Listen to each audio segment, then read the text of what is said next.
Amados irmãos em Cristo, amigos da Palavra de Deus, graça e paz vos sejam multiplicada.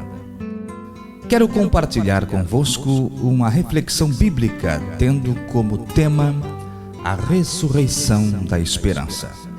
O texto bíblico que estarei usando de pano de fundo como base para esta mensagem encontramos no Evangelho de Lucas, no capítulo 24, a partir do versículo 13 até o 31, que nos diz assim: Nesse mesmo dia iam dois deles para uma aldeia chamada Emaús, que distava de Jerusalém 60 estádios, e iam comentando entre si tudo aquilo que havia sucedido. Enquanto assim comentavam e discutiam, o próprio Jesus se aproximou e ia com eles. Mas os olhos deles estavam como que fechados, de sorte que não o reconheceram. Então ele lhes perguntou: Que palavras são essas que caminhando trocai entre vós? Eles então pararam tristes. E um deles, chamado Cleopas, respondeu-lhe: És tu o único peregrino em Jerusalém que não soube das coisas que nela têm sucedido nestes dias? Ao que ele lhes perguntou: Quais? Disseram-lhe: As que dizem respeito a Jesus, o Nazareno, que foi profeta, poderoso em obras e palavras diante de Deus e de todo o povo. E como os principais sacerdotes e as nossas autoridades o entregaram para ser condenado à morte e o crucificaram. Ora, nós esperávamos que fosse ele quem havia de remir Israel. E além de tudo isso, é já hoje o terceiro dia desde que essas coisas aconteceram. Verdade é, também, que algumas mulheres do nosso meio nos encheram de espanto, pois foram de madrugada ao sepulcro e, não achando o corpo dele, voltaram, declarando que tinham tido uma visão de anjos que diziam estar ele vivo. Além disso, alguns dos que estavam conosco foram ao sepulcro e acharam ser assim como as mulheres haviam dito. A ele, porém, não ouviram. Então ele lhes disse: Ó nécios e tardos de coração, para crerdes tudo o que os profetas disseram. Porventura não importa que o Cristo padecesse essas coisas e entrasse na sua glória? E começando por Moisés e por todos os profetas, explicou-lhes o que dele se achava em todas as Escrituras. Quando se aproximaram da aldeia para onde iam, ele fez com quem ia para mais longe. Eles, porém, o constrangeram, dizendo: Fica conosco, porque é tarde e já declinou o dia. E entrou para ficar com eles. Estando com eles à mesa, tomou o pão e o abençoou, e partindo-o, lhe o dava. Abriram-se-lhes então os olhos e o reconheceram. Nisto ele desapareceu de diante deles. Entre as muitas histórias bíblicas do Novo Testamento que narram acontecimentos envolvendo Jesus e os discípulos, esta é uma das que mais vezes eu me vi lendo desde a minha infância. E cada vez que leio, minha imaginação viaja pelo tempo, tentando criar um cenário imaginário para este momento que entrou para a história bíblica envolvendo esta humilde aldeia chamada Emaús. Confesso também que minha imaginação me causa um sentimento de emoção ao descrever em minha memória uma simulação de como poderia ter sido tal acontecimento. Emaús era uma aldeia que ficava a aproximadamente 12 quilômetros de Jerusalém, a provável distância que deve ter sido percorrida pelos dois discípulos conversando com Jesus. A região da Palestina, na época, estava sob o domínio do Império Romano, e um de seus legados deixado às regiões que estiveram sob o seu domínio foi a construção de estradas. Era uma de suas prioridades em sua política para a expansão de seus domínios. Este caminho de aproximadamente 12 quilômetros, provavelmente percorrido pelos dois discípulos na companhia de Jesus, pode ter sido mais uma das estradas construídas pelos romanos. É apenas uma conjectura minha. E é neste percurso de aproximadamente 12 quilômetros de Jerusalém até Emaús que serviu de cenário para um dos diálogos mais intrigantes, mas ao mesmo tempo emocionante, da história bíblica envolvendo Jesus e 2 de seus discípulos. O versículo 14 relata que Cleopas estava exilado na ilha de Pátmos, abandonado para morrer ali. De repente, Jesus chegou para lhe fazer companhia por alguns instantes e lhe transmitir uma mensagem de esperança, mostrando a ele que o seu sofrimento um dia seria recompensado. Jesus chegou para marcar presença nos momentos finais da vida de João e, por fim, agraciá-lo com uma das maiores obras literárias já registradas e que mais tem aguçado a atenção de teólogos, estudantes, intérpretes, em angústia alheio para tirar proveito da situação. Jesus não era o tipo do personagem que procurava brilhar em cima da escuridão dos outros. Também não era o tipo do líder que aproveita os momentos de fraqueza de seus liderados para fazer sobressair sua posição de líder. Permita-me conjecturar sobre o assunto. O que Jesus queria era, de alguma maneira, atrair a atenção dos discípulos para si, com o objetivo de que eles percebessem quem falava com eles. Jesus queria que sua presença se transformasse em motivo de júbilo para os discípulos. Quantas vezes em nossa atordoada busca pela solução de nossos desânimos, ora, nós esperávamos que fosse Ele quem havia de remir Israel. E além de tudo isso, é já hoje o 3º dia desde que essas coisas aconteceram. Verdade é também que algumas mulheres do nosso meio nos encheram de espanto, pois foram de madrugada ao sepulcro e, não achando o corpo dele, voltaram declarando que tinham tido uma visão de anjos que diziam estar ele vivo. Além disso, alguns dos que estavam conosco foram ao sepulcro e acharam ser assim como as mulheres haviam dito. A ele, porém, não ouviram. Nada mais frustrante do que você lutar por um ideal ao longo do tempo e no final você perceber que seu esforço parece não ter valido nada. Quantos sonhos, projetos, planejamentos que se vão e com eles a esperança de um ideal sendo ofuscada. É o fim de um empreendimento financeiro, um casamento que está chegando ao fim, destruindo com ele anos de luta por uma família estruturada. Uma doença em estado terminal que leva consigo a esperança de uma vida. Um filho perdido nas drogas, produzindo tristeza e desgosto para os pais que desejariam tanto um futuro promissor para seu filho, mas sentem a cada dia seu filho lhes escapando das mãos e caindo nas garras de um traficante malvado. Um ministério por anos promissor, mas por causa do vírus do legalismo, viu as paredes de sua alma sendo inflamada pelas feridas do ressentimento, e tudo terminou em esgotamento espiritual. Este tipo de situação está presente em todas as áreas da vida, seja ela política, financeira, emocional e até mesmo espiritual. Para Cleopas e seu companheiro, Jesus era a bússola que orientaria não apenas suas vidas, mas o triunfo de Israel como nação. Para eles, Jesus representava o fim de uma submissão política de Israel a outros reinos e o início de uma convivência sólida para o seu povo, não apenas espiritual, mas também política e social. O reino dos céus talvez para eles não tinha se tornado algo muito familiar, mas as aspirações políticas e sociais já seriam suficientes para estar ao lado de Jesus. Quem sabe, alguns deles até já sonhavam em ocupar um cargo no primeiro escalão de um futuro governo de Jesus sobre Israel. Só que, até aquele momento, a única coroa que Jesus tinha conquistado era a de espinhos. Ao invés de um trono, uma cruz. No lugar de um palácio, uma sepultura. Contudo, havia a promessa do 3º dia. Jesus tinha prometido que no 3º dia haveria de ressuscitar. O 3º dia seria então a última esperança. Porém, agora eles já estavam vivendo o 3º dia.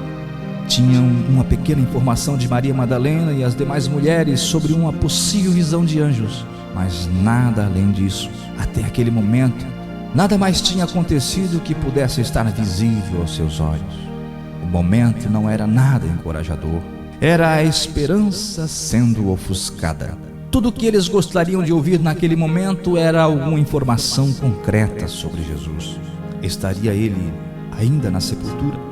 Poderia alguém do Sinédrio ter sequestrado seu corpo, como corria uma informação? Teria alguma procedência a informação de Maria Madalena? Ou elas estariam como eles também com algum problema emocional? Mas e o relato dos outros discípulos que ouviram o túmulo vazio? Afinal, onde estaria Jesus? Quantas vezes eu e você também não fizemos esta pergunta? Onde estaria Jesus que deixou que você fosse demitido por injusta causa? Onde estaria Jesus que deixou com que a morte se tornasse hóspede de sua família? Onde estava Jesus que não impediu que seu casamento fosse destruído? Onde estaria Jesus no momento em que seu filho fez o primeiro contato com o traficante? É verdade que em alguns momentos o silêncio de Deus é notório em determinadas situações, mas mesmo em silêncio Ele está presente. Porém, na maioria das vezes o Senhor não só está presente, como também tenta um diálogo conosco. Mas o desespero pela busca de uma solução rápida para os nossos problemas faz com que tenhamos dificuldades para ouvir o que Ele tem a nos dizer, se é que ainda reconhecemos que é o Senhor e conseguimos distinguir o tom da sua voz. Do versículo 25 até o 27, o texto nos mostra que Jesus lhes disse: ó nécios e tardos de coração para crerdes tudo o que os profetas disseram. Porventura não importa que o Cristo padecesse essas coisas e entrasse na sua glória? E começando por Moisés e por todos os profetas, explicou-lhes o que dele se achava em todas as Escrituras. Uma das coisas que quase sempre nos causa constrangimento é quando somos corrigidos por alguém. Por mais que procuramos ser elegantes, tentando demonstrar humildade ou um comportamento que cause indiferença diante da situação, mesmo assim não conseguimos enganar o nosso próprio eu.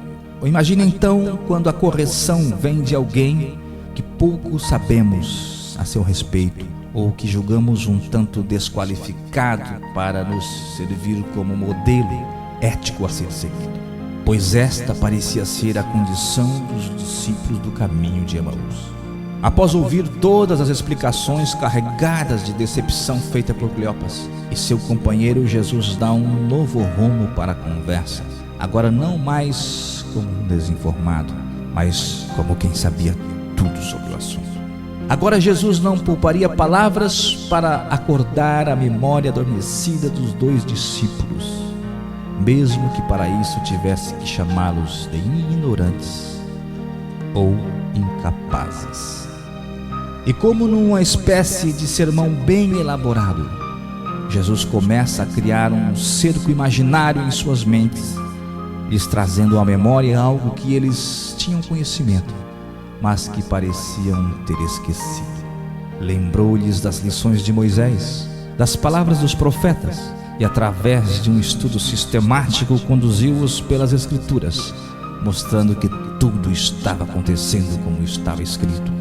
As palavras de Jesus pareciam estar contornando o coração dos discípulos e desobstruindo todas as janelas da alma sufocada por dardos inflamados que impediam que eles pudessem ir além do que os olhos podem ver. Os versículos 28 e 29 nos dizem que quando se aproximaram da aldeia para onde iam, ele fez como que era um momento que, em fração de segundos, passou de frustração para a alegria, por descobrir que, apesar de suas frágeis sensibilidades à percepção espiritual, tiveram o privilégio de estar lado a lado com o pão da vida, mesmo que eu tenha percebido só no partir do pão. Foi no partir do pão que os discípulos tiveram a maravilhosa descoberta de que o homem que com eles havia caminhado até ali e que agora sentava com eles à mesa não era outro, senão o próprio Senhor, do qual eles tanto almejavam vê-lo ressurgir da sepultura, e que agora sabiam já não ser mais um sonho, e sim uma realidade. Seu mestre havia ressuscitado. O partir do pão pôde fazer desaparecer a sombra de uma concepção equivocada, dando lugar ao mais radiante dia de sol. É no partir do pão que o medo de crer passa a fazer parte de um passado, e a realidade do presente torna-se a certeza de que nada pode ocupar o lugar daquele que é a razão maior de nossa existência. O partir do pão representa o clarear de um entendimento voltado para a busca do Logos sem reserva. O partir do pão é mais que um sentimento, é a certeza do Verbo divino presente em todas as frases que compõem a nossa história. Foi no partir do pão que a presença corpórea de Cristo abriu caminho para um sentimento transcendental do Verbo divino, ultrapassando os limites da matéria para uma presença sobrenatural. Jesus havia vencido a morte, e eles eram testemunhas oculares de tal acontecimento. Para Cleopas e seu companheiro, a sombra da noite agora passava a fazer parte de um dia anterior, pois o sol da justiça brilhava diante deles, e a lâmpada da esperança outra vez estava a clarear. Era o renascer da esperança, que antes havia sido anunciada pelo próprio Senhor Jesus Cristo. As palavras de Cristo vindas às suas memórias quando disse: "Eu sou a ressurreição e a vida", agora ecoavam como num tom angelical que poderia ir além do que os olhos podem ver. Para os 2 discípulos ali presentes não havia dúvida: Jesus havia ressuscitado. Nada poderia ser mais emocionante. E tomados por uma adrenalina espiritual, os 2 discípulos retornam a Jerusalém, agora não mais com um sentimento de derrota, mas com a alma renovada e o coração cheio de júbilo. Nada melhor agora do que ir a Jerusalém, compartilhar com os demais discípulos a alegria da certeza que Cristo estava vivo, pois havia vencido a morte. O encontro de Jesus com os 2 discípulos deu a eles uma nova dimensão de vida. O próprio Jesus era a garantia da vida eterna, pois eles eram testemunhas oculares que Cristo, o Verbo encarnado, havia ressuscitado, e a partir de agora não havia mais dúvida: Cristo era a ponte que podia transpor o abismo de separação entre Deus e o homem.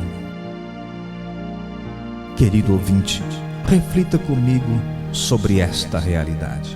Assim como os 2 discípulos no caminho de Emaús, que caminharam lado a lado com Jesus, mas sem perceber sua presença, também encontramos na estrada de nossa existência pobres almas que, embora mergulhadas em todas as formas de religiosidade, procurando observar a cada dia tudo que lhe é ensinado sobre o caminho que conduz ao céu, falta-lhes alguma coisa no contexto de suas tão sobrecarregadas bagagens religiosas.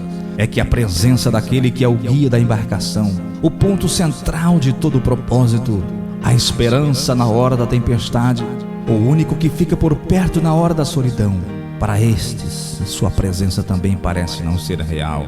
Porém, mesmo com todo esforço impregnado numa busca de se manter na trilha a ser seguida, se a presença de Cristo não for real em nossas vidas, de nada vale todo esforço. Pois não existe salvação que não esteja centrada em Cristo, pois Ele é a porta e o próprio caminho. Se não nos sentirmos nele, então alguma coisa há de errado em nossa trajetória.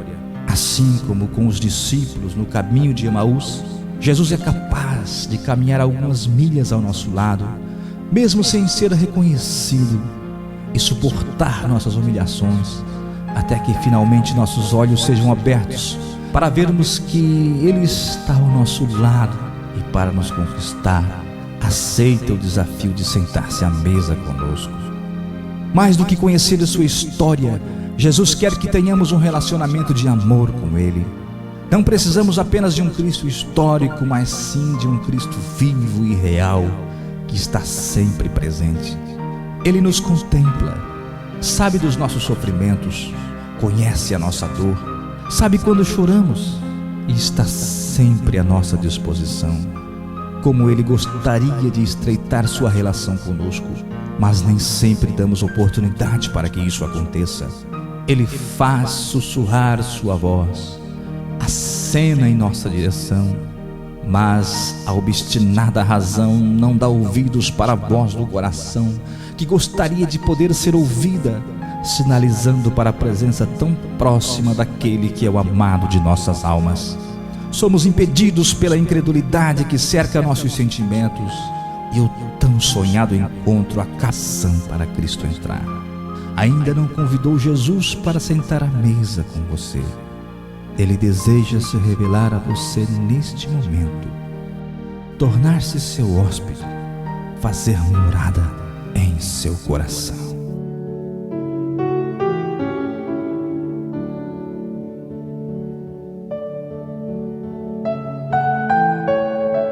Eu quero orar com você neste momento. Querido Jesus, assim como te revelastes aos 2 discípulos no caminho de Emaús, eu te peço que te reveles agora a estes que oram comigo e que neste momento estão abrindo seu coração para ser tua morada. Querido Jesus, queiras manifestar a essência da tua graça sobre os teus filhos que me ouvem neste momento, para a glória e louvor do teu nome.